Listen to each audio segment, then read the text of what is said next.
وأحسن منك لم تر قط عيني وأجمل منك لم تلد النساء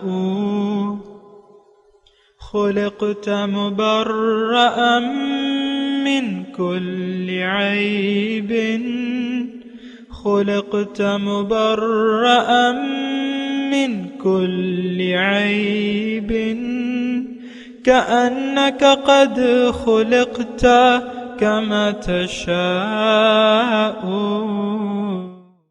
كتاب أنزلناه إليك مبارك ليدبروا آياته وليتذكر أولو الألباب.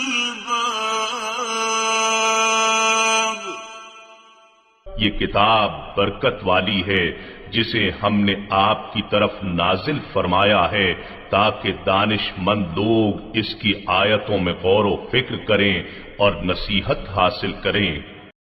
اللہم صلی علی سیدنا محمد معدن الجود والکرم علیہ وسلم. سامعین کرام، سورہ دہر آیت نمبر 1 اور 2 حصہ اول.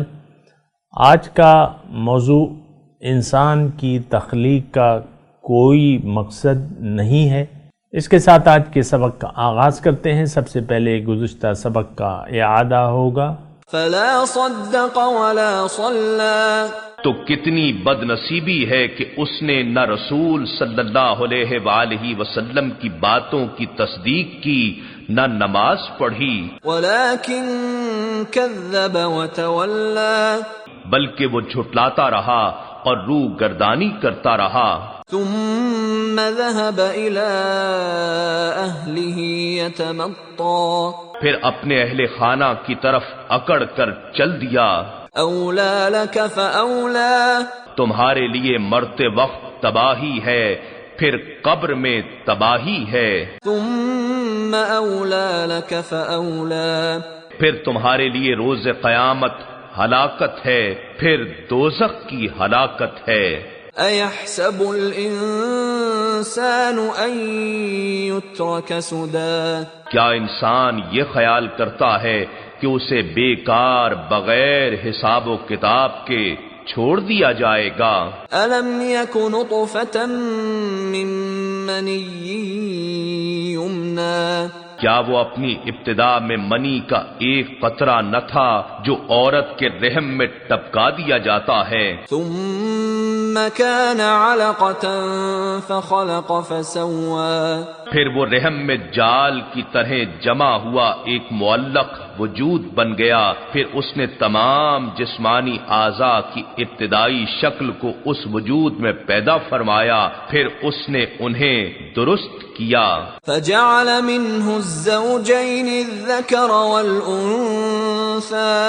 پھر یہ کہ اس نے اسی نطفے ہی کے ذریعے 2 قسمیں بنائیں، مرد اور عورت. أليس ذلك بقادر على أن يحيي الموتى. تو کیا وہ اس بات پر قادر نہیں کہ مردوں کو پھر سے زندہ کر دے؟ سامعین کرام، سورہ دہر آیت نمبر 1. هل أتى على الإنسان حين من الدهر لم يكن شيئا مذكورا. لفظی ترجمہ: بے شک انسان پر زمانے کا ایک وقت ایسا بھی گزر چکا ہے کہ وہ کوئی قابل ذکر چیز ہی نہ تھا. انا خلقنا الانسان. ہم نے انسان کو پیدا کیا ہے من نطفۃ امشاج. ایک مخلوط نطفے سے. نبتلی ہے، اس کی آزمائش ہم نے کرنا تھی، یعنی ہم نے اس کو جانچنا تھا. فجعلناہ سمیعا بصیرا. اس لیے اس کو بنا دیا سننے والا اور دیکھنے والا. انا ہدیناہ السبیل. بے شک ہم نے اس کو راستے کی ہدایت دے دی. اما شاکرا و اما کفورا. اگر وہ اب اس کی مرضی ہے کہ اگر وہ شکر گزاری اختیار کرے یا ناشکری کا راستہ اختیار کر لے، اور جو ناشکری کا راستہ اختیار کرے گا تو اس کے لیے اللہ تعالیٰ نے فرمایا کہ انا اعتدنا للکافرین، جو ناشکرے لوگ ہیں ان کے لیے میں نے سلاسل، پاؤں کی زنجیریں، اور گردن کے لیے طوق اور بھڑکتی ہوئی آگ تیار کر رکھی ہے۔ ان الابرار یشربون من کأس کان مزاجھا کافورا، اور جو نیکوکار ہیں، جو ناشکرے نہیں ہیں، جو شکر گزار لوگ ہیں، تو ان کے لیے وہ پیئیں گے ایسے جاموں سے پانی، شراب طہور کے، کانا مزاجھا زنجبیل، کانا مزاجھا کافورا، جس کی میں کافور کی آزمائش ہوگی، آمیزش ہوگی۔ سامعین کرام، سورہ دہر یا سورہ انسان، یہ اس کی جو نزول ہے وہ نبوت کا پہلا سال، یعنی پہلے سال ہی یہ سورت جو ہے نازل ہوئی ہے، اور اس سورت میں یہ بہت بنیادی سورت ہے۔ اصل میں سارا قرآن جو ہے وہ ہمارے لیے باعث ہدایت ہے، اگر ہم اس سے ہدایت کرنا چاہیں تب، اگر نہیں چاہیں تو پھر یہ ہے کہ قرآن کا پھر ہمیں کوئی فائدہ نہیں ہے۔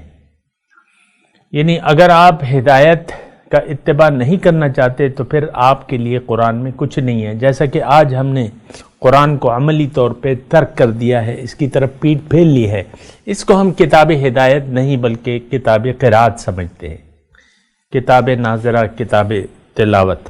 بہرحال وہ ایک الگ مسئلہ ہے، لیکن بات یہ ہے جو آج کا سبق ہے، اس کے مباحث جو ہیں، اس صورت میں اللہ تعالیٰ نے انسان کو، یعنی اس کے زیادہ تر مضامین جو ہیں وہ اس پہ مشتمل ہیں۔ اگر انسان شکر گزاری کا راستہ اختیار کرے گا تو اس صورت میں تفصیل سے اس کے انعامات جو اس کو ملنے والے ہیں اس کا تذکرہ ہے، لیکن اس کا بنیادی موضوع یہ ہے کہ اللہ تعالیٰ نے، یعنی اس صورت کے ابتدا میں جو اس کا مدعا ہے، انسان کو زندگی کی حقیقت سے آشنا کیا ہے کہ اے انسان تمہاری حقیقت کیا ہے، اور تمہیں جو میں نے پیدا کیا ہے اور جو زندگی میں نے تمہیں عنایت فرمائی ہے، اس کا مقصد کیا ہے، میں چاہتا کیا ہوں، یہ اللہ تعالیٰ نے بتایا ہے۔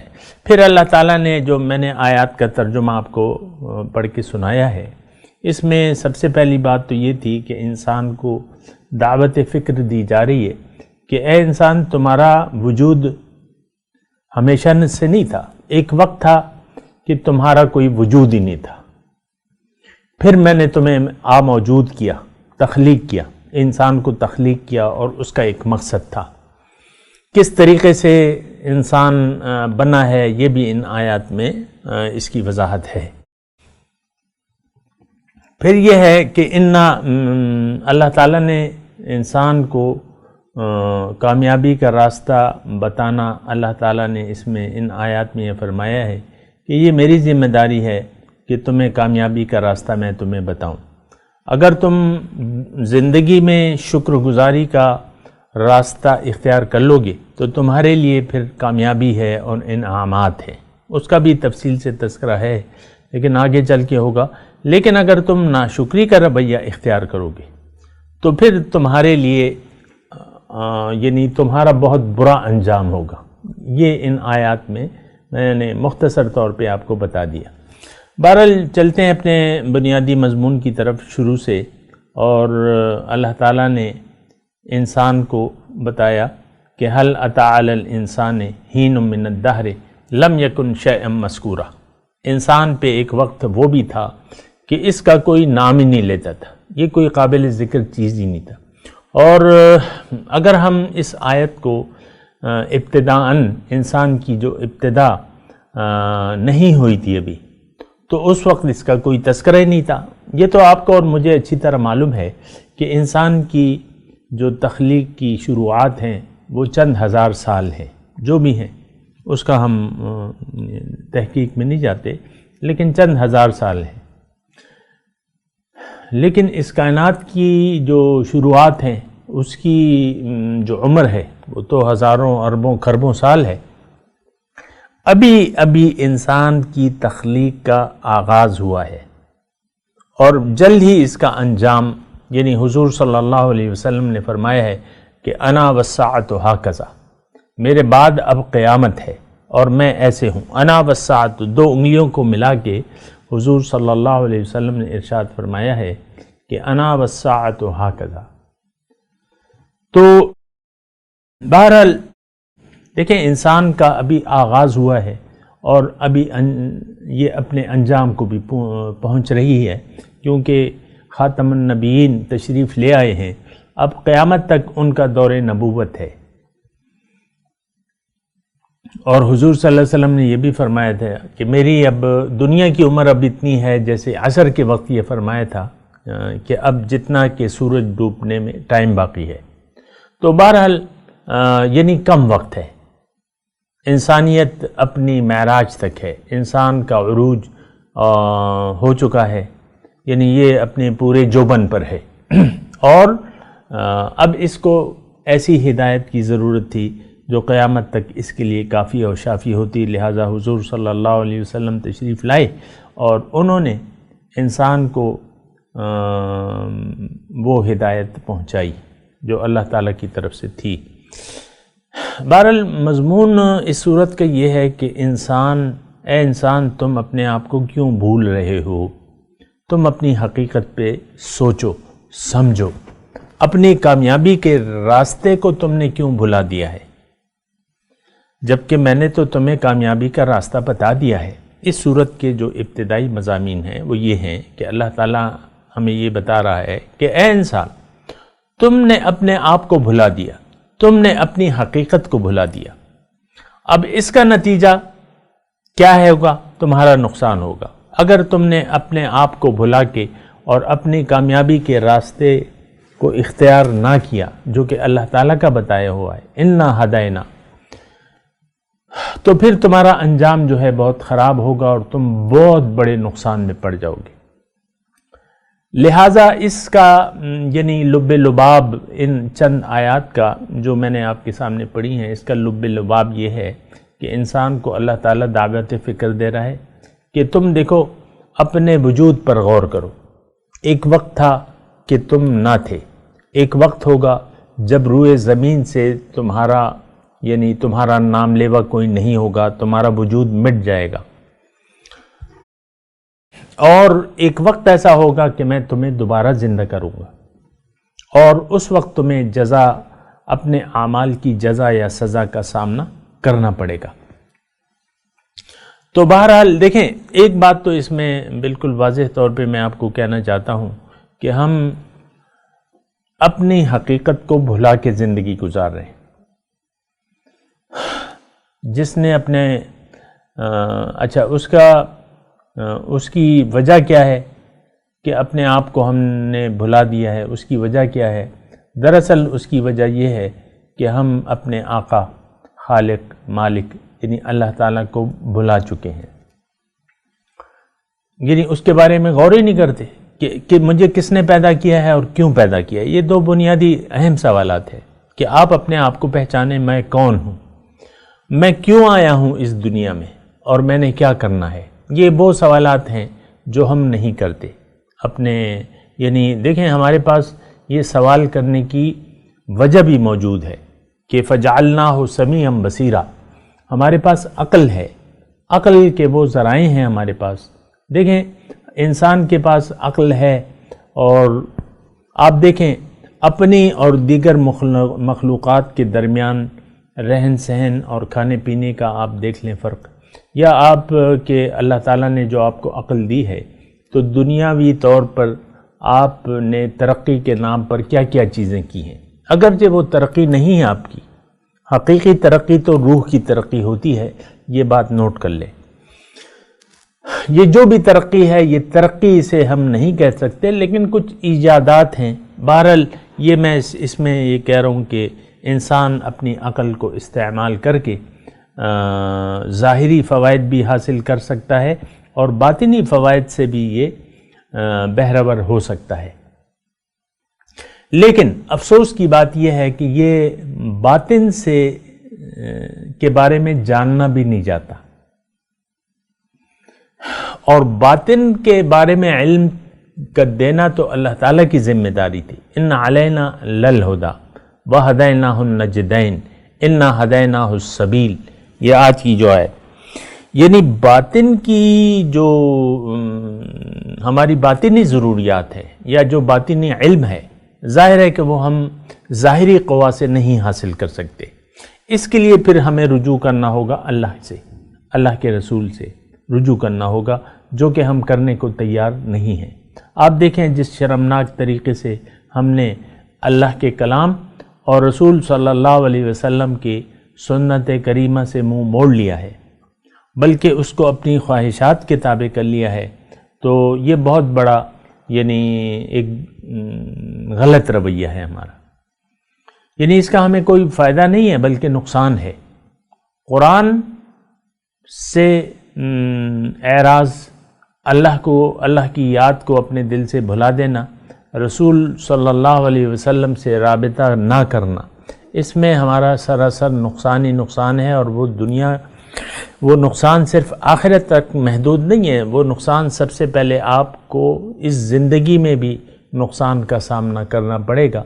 آپ کی زندگی مطمئن اور خوشحال نہیں گزرے گی، بلکہ آپ پریشان حال ہوں گے اور آپ بدحالی یعنی آپ پر ایک بدحالی طاری ہو جائے گی رب کو بھلا دینے کے نتیجے میں.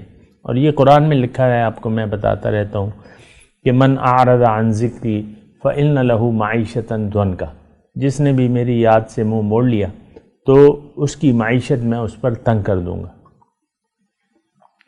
تو بہرحال یہ ساری باتیں ہیں اور اس پہ ہمیں سوچنا اور سمجھنا ہوگا. اپنے مضمون کی طرف آتے ہیں. هل اتى على الانسان حين من الدهر لم يكن شيئا مذكورا انا خلقنا الانسان من نطفة امشاج نبتلی فجعلناه سمیعا بصیرا. یہ دو آیت فی الحال اس پہ آپ غور و فکر کریں. اور اس میں یہ ہے کہ ایک تو انسان کو اس میں یہ کہا جا رہا ہے کہ تم ہمیشہ سے تو نہیں تھے اور نہ ہمیشہ رہو گے. ٹھیک ہے، اب تمہاری ایک ابتدا ہے اور تمہاری ایک انتہا بھی ہے، لیکن وہ جو جسمانی انتہا ہے، جسم کی جو انتہا ہے یعنی موت، وہ تمہاری روحانی زندگی کا ایک آغاز دوبارہ سے ہوگا. کیونکہ موت جو ہے وہ آخرت کی پہلی منزل ہے. انسان مرتا نہیں ہے، انسان انتقال کر جاتا ہے. اللہ تعالیٰ وفات دے دیتا ہے. یعنی وفات کا مطلب یہ ہے کہ پورا لے لینا.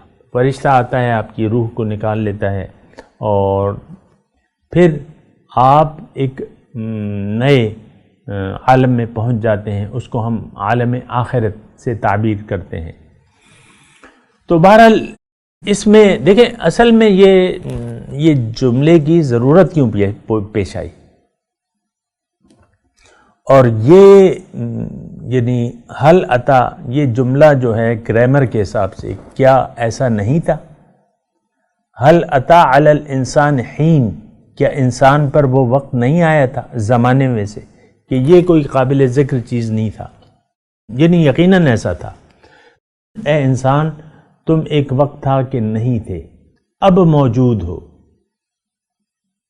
لیکن تمہیں اپنے آغاز اور اپنے وجود اور اپنی انتہا پر تم نے غور کرنا ہے کہ میں نہیں تھا، اب ہو گیا ہوں، اور اب پھر میں نے واپس جانا ہے اپنے رب کے پاس.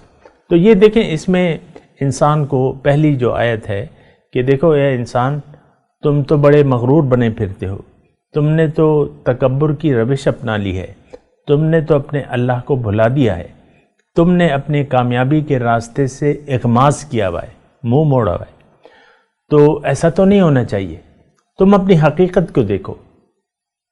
اپنی حقیقت، انسان کی حقیقت کیا ہے کہ یعنی آج کل کے دور میں آپ کو بتاؤں کہ انسان ایک یعنی خوردبینی کیڑے یعنی باپ کی پیٹھ میں وہ یعنی جو پانی کی جو بوند ہوتی ہے باپ کی پیٹھ میں، اس میں ایک ایسا جراثیم ہے یہ کہ وہ جس کو کوئی دیکھ ہی نہیں پاتا، کوئی قابل ذکر چیز ہی نہیں ہوتی. بہرحال انسان کی ابتدا ایک نطفہ، مخلوط نطفے سے تمہاری پیدائش ہوئی ہے. یعنی تم اپنی حقیقت کو تو دیکھو نا، وہ نطفہ جس کے اخراج سے انسان پر غسل واجب ہو جاتا ہے، جس کو ہم حدث اکبر کہتے ہیں. تو نہانے کی ضرورت پیش آ جاتی ہے، اپنے آپ کو پاک کرنے کی ضرورت پیش آ جاتی ہے. تو آپ کی ابتدا اس سے ہے، پانی کی ایک حقیر بوند سے ہماری پیدائش کا آغاز ہوتا ہے. تو یہ نطفہ جب ماں کے رحم میں جاتا ہے تو اس ماں کے اور اس باپ کے نطفے سے مل کر جو ہے ہمارے جسم کی ابتدا ہونی شروع ہو جاتی ہے.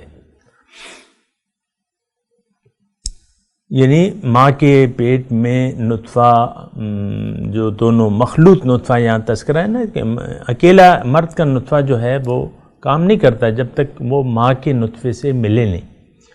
تو یہ حقیقت ہے انسان کی. اب ہم دیکھیں ہم اپنے آپ کو کتنا بڑا سمجھتے ہیں.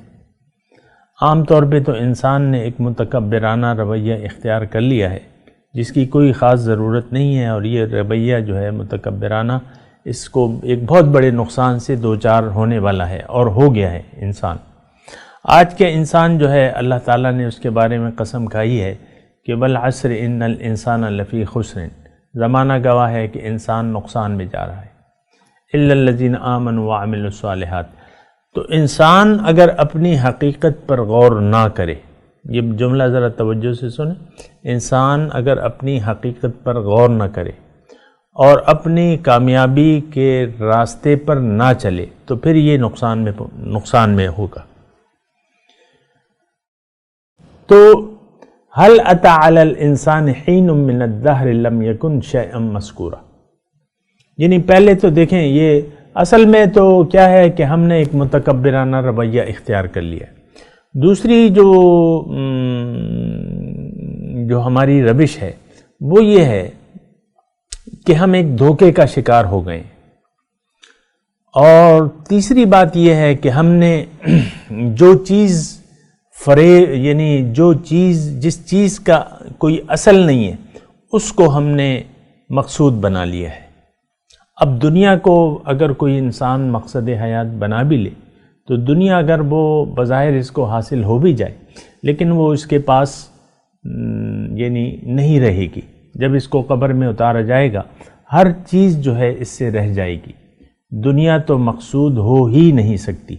اور پھر ہم دنیا کے دھوکے میں آ کے ہم نے یعنی اس کو اپنی منزل بنا کے جی رہے. دنیا کو ہم لوگ، مسلمان کا میں تذکرہ کر رہا ہوں، ہم لوگ منزل بنا کے جی رہے ہیں، جبکہ یہ بات تو بہت زیادہ غلط ہے. یہ زندگی کیا ہے اللہ تعالیٰ ان آیات میں ہمیں بتا رہے ہیں. نبتلی ہے کہ میں اس کی آزمائش، اس کا امتحان مقصود ہے. دیکھیں یہ امتحان کا جو لفظ ہے تو اس میں سارا مضمون واضح ہے. امتحان جب بھی ہوتا ہے یا تو آپ اس میں فیل ہو جاتے ہیں یا پاس ہو جاتے ہیں.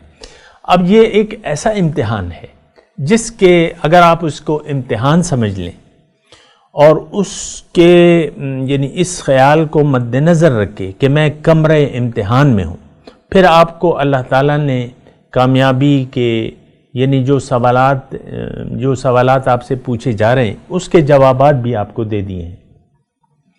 یعنی حل شدہ پرچہ ہمارے سامنے موجود ہے قرآن پاک کی صورت میں. اگر ہم قرآن پاک کے ہدایت کے مطابق اگر ہم زندگی گزاریں گے تو انشاءاللہ ہم کامیاب ہو جائیں گے، بلکہ یقیناً ہو جائیں گے. اللہ تعالیٰ کی چاہت ہی یہ ہے کہ انسان قرآن کو قبول کر لے اور قرآن کے بتائے ہوئے راستے پر چلے تاکہ یہ کامیاب ہو جائے. لیکن یہ نبتلی ہے کے بارے میں تھوڑی سی آپ کو بات کر رہا ہوں. دیکھیں ہر امتحان انسان کو اگلے درجے میں پہنچا دیتا ہے. میں یہ اسکولنگ کا جو ہمارا سسٹم ہے، یعنی بچہ اگر کلاس 2 میں ہے تو امتحان کے ذریعے پھر وہ کلاس 3 میں پہنچے گا، پھر امتحان کے ذریعے وہ کلاس 4 میں، پھر امتحان، اسی طرح درجہ بدرجہ یہ امتحانات دیتا جائے گا. اور یعنی اگلے امتحان کے لیے تیاری کر کے، مثال کے طور پہ اگر کلاس 4 کے بچے نے کلاس 3 پاس کر لی ہے، اب اس کو کلاس 5 کے لیے تیاری کرنی ہے. اگر اس میں پاس ہو جائے تو اگلے امتحان کے لیے تیاری کرنی ہے، اس سے پھر اگلے امتحان. یعنی یہ امتحان کی تیاری جو ہے یہ امتحان میں کامیابی کا پیش خیمہ ثابت ہو سکتی ہے. امتحان کی تیاری یہ امتحان میں کامیابی کا پیش خیمہ ہو سکتی ہے.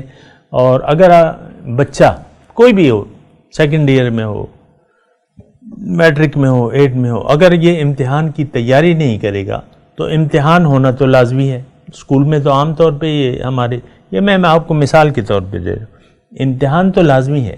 جو بچہ پڑھ رہا ہے اسکول میں کلاس 8 میں، یہ کیا ہو سکتا ہے کہ اس کا امتحان نہ ہو؟ تو امتحان تو لازمی ہے. امتحان میں تیاری نہ کرنا یہ پھر یعنی انسان کو پھر فیل کرا دیتا ہے. یعنی جو بچہ امتحان کے لیے تیاری نہیں کرتا وہ امتحان میں پھر فیل ہو جاتا ہے.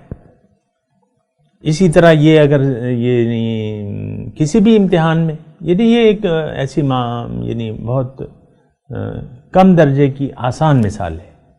امتحان کی تیاری کیوں ہوتی ہے کہ آپ امتحان پاس کر لیں. آپ امتحان پاس کریں گے تو اگلے درجے میں پہنچ جائیں گے. یہ دنیا ایک امتحان ہے.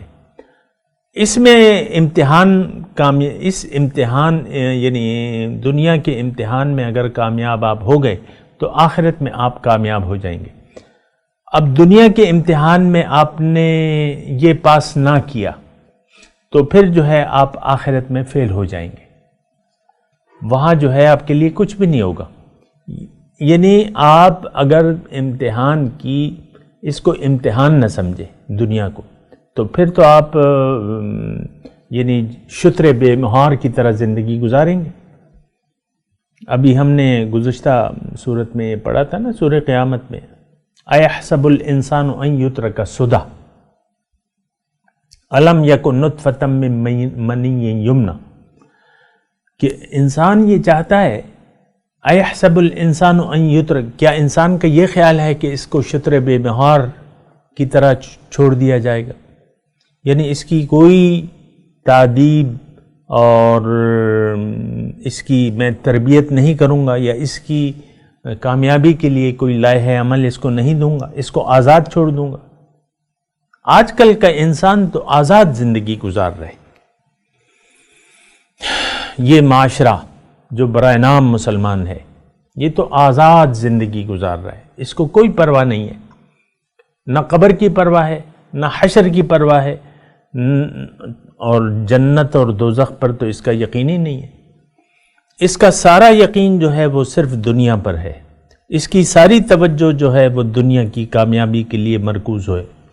ساری سوچ بچار جو ہے اس کی صرف دنیا تک ہے. آپ دیکھ لینا، اپنی سوچوں کا اندازہ لگا لیں کہ آپ کی سوچیں، اگر آپ کی سوچ بچار مسائل یہ دنیا کے بارے میں ہیں تو اس کا مطلب یہ ہے کہ آپ دنیا دار ہیں، آپ مادہ پرست ہیں، آپ میٹیریلسٹ ہیں.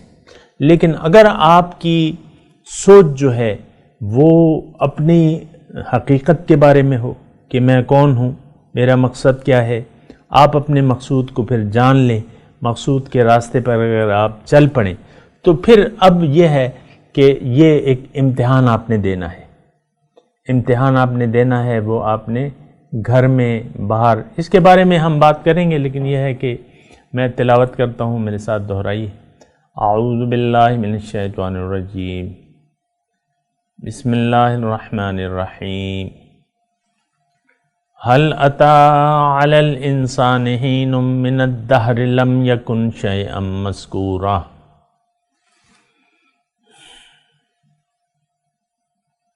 إنا خلقنا الإنسان من نطفة أمشاج نبتليه فجعلناه سميعا بصيرا. اب ان آیات کی تلاوت اور ترجمہ سنتے ہیں. بسم اللہ الرحمن الرحیم. In the name of God, the gracious, the merciful. هل أتى على الإنسان حين من الدهر لم يكن شيئا مذكورا.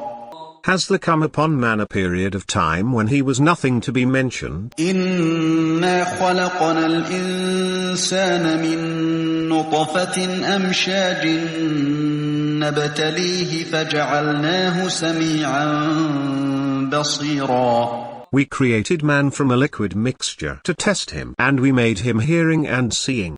اس کے ساتھ ہی آج کے درس کا وقت اختتام کو پہنچا. انشاءاللہ اگلے درس میں ملاقات ہوگی. وآخر دعوانا ان الحمدللہ رب العالمین. والسلام علیکم ورحمۃ اللہ وبرکاتہ.